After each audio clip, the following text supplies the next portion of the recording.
Hello, friends. Now we will discuss the poem She Walks in Beauty. This poem is composed by Lord Byron on the night of June 11, 1814. Byron attended a party and met the ravishing Mrs.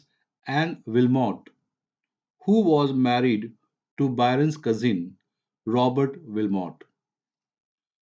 Lord Byron composed She Walks in Beauty as an ode to her purity and grace. The poet describes an unnamed woman who is exceptionally striking. The poet describes not only her external appearance but also her inner goodness, which makes her so attractive. Let's see the first stanza. I'll read.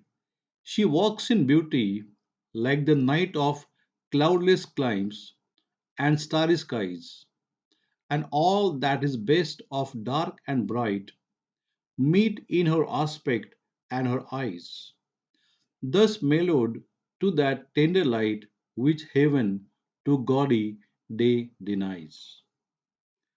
In the first stanza, the poet talks about unnamed beauty, who is walking in beauty, which means that her beauty is so dynamic that every moment and step of her is outpouring beauty.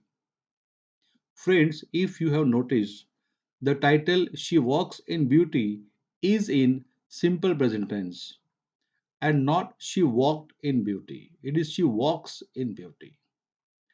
Surprisingly, where other poets compare beauty to daylight, poet compares her beauty to night. Does it mean her beauty is dark? No. Her beauty is like a clear sky without any clouds, but lots of shiny stars. Here, the word cloudless is describing the woman's personality or her conscience, which is as clear as the cloudless sky. Here, poet wants to emphasize that the woman is not only externally beautiful, but as far as her character is concerned, she is pure and more elegant, more dignified. Further, the poet describes her like starry skies, that is, night filled with shiny stars. Here, the poet has given a hint of contrast that woman's beauty, which is a combination of dark and light. In the next line, the poet mentioned that everything that is great about dark and bright come together in this woman, especially she's got the best of both, that is, dark and bright. To the poet, woman is more beautiful than the sun. Daylight is gaudy. Gaudy here means excessively bright compared to the tender light that radiates, that reflects from her face and her eyes. The poet says there is such a perfect combination of dark and bright in her face that even a small difference would change this balance and will look gaudy. Okay, so this was about the first stanza. Now let's talk about the second stanza.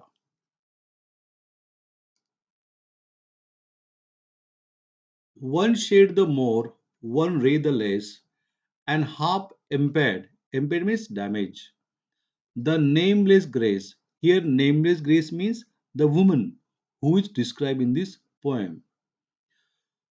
which waves in every raven tress or softly lighten over her face, where thoughts serenely sweet express how pure, how dear their dwelling place. Friends, let me clear here. Dwelling place here means the mind of the lady. The lady's beauty is so perfect.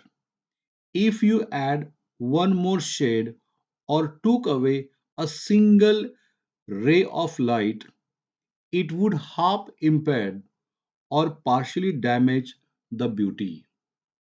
And this is what the combination of dark and bright he has talked about in the first stanza. The nameless grace is visible in every lock. Lock here means her hair, of her black hair, and it lightens her face. Black hair of her are compared with the black raven bird. The expression on woman's face shows how serenely sweet her thoughts are. Dwelling place here refers to her mind, as I told you earlier, and it is at peace. She is modest, elegant, graceful, sweet, and serene in her expression.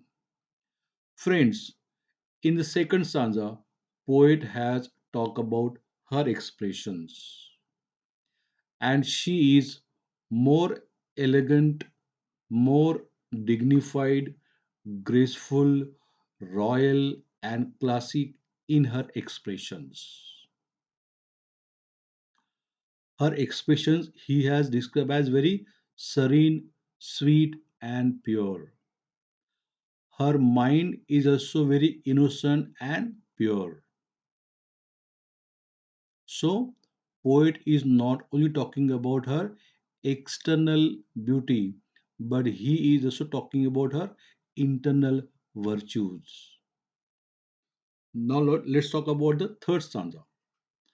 And on that cheek and over that brow, so soft, so calm, yet eloquent, the smiles that win, the tints that glow. Tints means here blushes. But tale of days in goodness spent, a mind at peace with all below, a heart whose love is innocent. So, friends, after reading few words innocent, tint, glow, eloquent, you must have come to know that how poet has talked about the lady. There are such an expressive emotions on her face. Her blushes indicates her modesty. Her smile is winning and attractive. Tint means blushes, as I told you. It shows her modesty. But tale of days in goodness spent. Line number one, two, three, fourth line means woman has lived a moral life. She is calm and composed. She is chaste and pure. A mind at peace suggests that she is divine looking down on earth. Her mind is at peace and hence she can tint and glow. Friends, as you know, whatever is in our mind, it comes out on our face.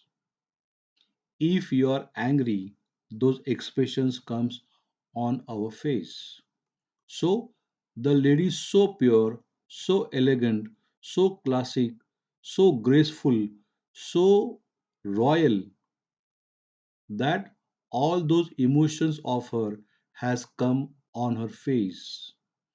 Her smile is winning and that glow on her face suggests that she belongs to a very good family, a royal family, cultured family. Her smile, her tints express her modesty and grace in her behavior. Mind is at peace and hence she can tint and glow. Means there is no cheapness in her smile, in her behavior, in her tint and glow.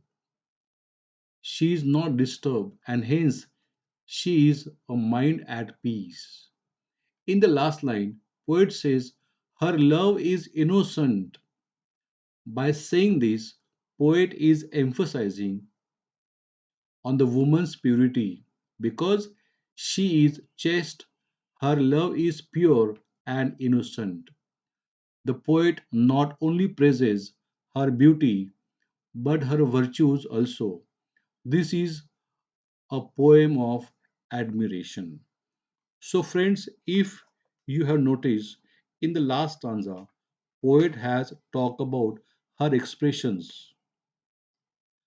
Poet has talked about her virtues, her quality, how the lady is so expressive in her emotions, how there is a modesty in her tints and glows, and how she is peace at mind, and how she is innocent, how her love is innocent. So, this is what about the poem. So, in short, the poet has talked about external as well as internal virtues and qualities of the woman. Thank you very much.